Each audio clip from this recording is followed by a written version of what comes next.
Communal civil code, secular civil code, और अभी पीछे का आपने देखा कि वो बिल सेलेक्ट कमेटी को भी भेजना पड़ा था। तो इस तरह का डिबेट की आवश्यकता क्यों है, मुझे उसके कारण गिने हैं।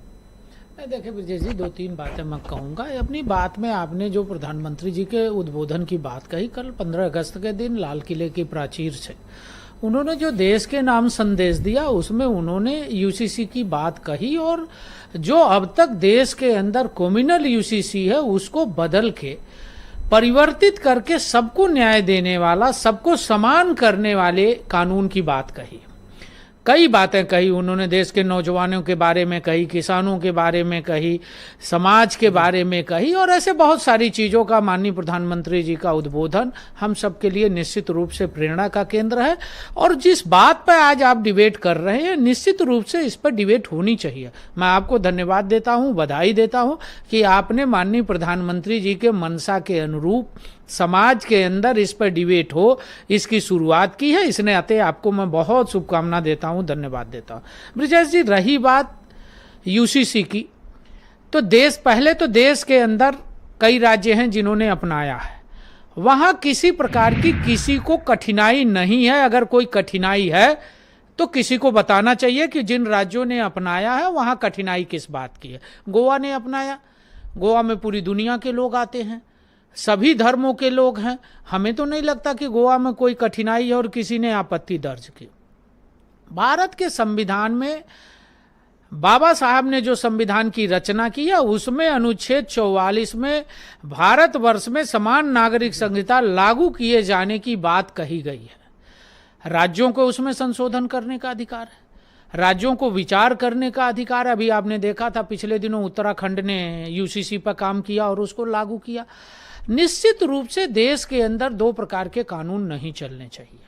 मैं उदाहरण देके कहना चाहता हूं, बहुत गंभीर विषय है ये, कोई राजनैतिक दल का मुद्दा नहीं है, ये सर्व समाज का मुद्दा है, और हमें लगता है कि सभी समाज को इस पर आगे आके विचार करना चाहिए।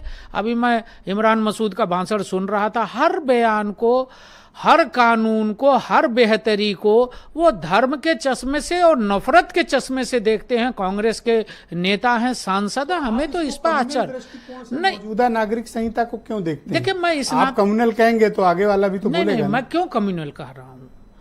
उन्होंने अपनी बात में कहा, ब्रजेश जी, देश के अंदर जब हम 140 करोड़ की बात करते हैं, उत्तर प्रदेश में 25 करोड़ की बात करते हैं, तो देश कानून से चलेगा, संविधान से चलेगा, व्यक्ति के लिए बराबर होगा। हिंदू के लिए कोई और कानून, मुसलमान के लिए कोई और कानून, पारसी के लिए कोई और कानून, और क्रिश्चियन के लिए कोई और कानून। ये दुनिया के किसी देश में है क्या?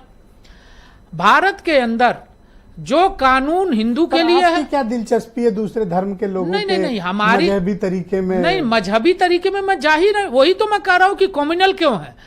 कम्युनल इस नाते है ब्रजेश जी, अगर एक धर्म विशेष के लोग शरीयत को मानना चाहते हैं, शरीयत से चलाना चाहते हैं, तो सिलेक्शन नहीं चलेगा शरीयत में। जो आपकी सुविधा के अनुसार है वो तो शरीयत से होना चाहिए, जो आपकी सुविधा के अनुसार नहीं है वो शरीयत से नहीं होना चाहिए, वो भारत के कानून से होना चाहिए। जैसे एक उदाहरण मैं देना चाहता हूं, मान लीजिए गांव के राम कुमार ने 2 शादी कर ली, हिंदू व्यक्ति था, उसके खिलाफ एफआईआर होता है, वो जेल जाता है। पुलिस जो पकड़ने आती है, मान लीजिए अब्दुल्ला खान उसको दरोगा है, वो उसको पकड़ने आए, ले गए जेल में बंद कर दिए।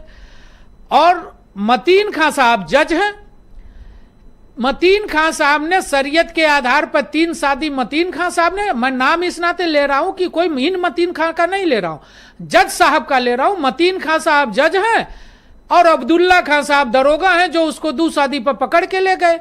अब्दुल्ला साहब भी 3 शादी किए हैं और मतीन साहब जज हैं, वो भी 3 शादी किए हैं, और 2 शादी जो किया था उसको सजा दे रहे हैं। और वो हमसे पूछता कि साहब, तो आपका हमने तो 2 शादी किया, शादी करने का? नहीं, हमने तो 2 शादी किया, हमको आप जेल भेजते हैं, सजा करते हैं, और जो मुझे गिरफ्तार किया और जिसने मुझे सजा दिया वो 3 शादी किया है, उसको क्यों नहीं सजा दे रहा है? ये देश का कौन सा कानून है? अच्छा, एक वो दलित आदमी हमसे पूछता है, हमसे कहता है कि हमारी पैरवी करिए कि हमको सजा ना हो। IP Singh Samajwadi party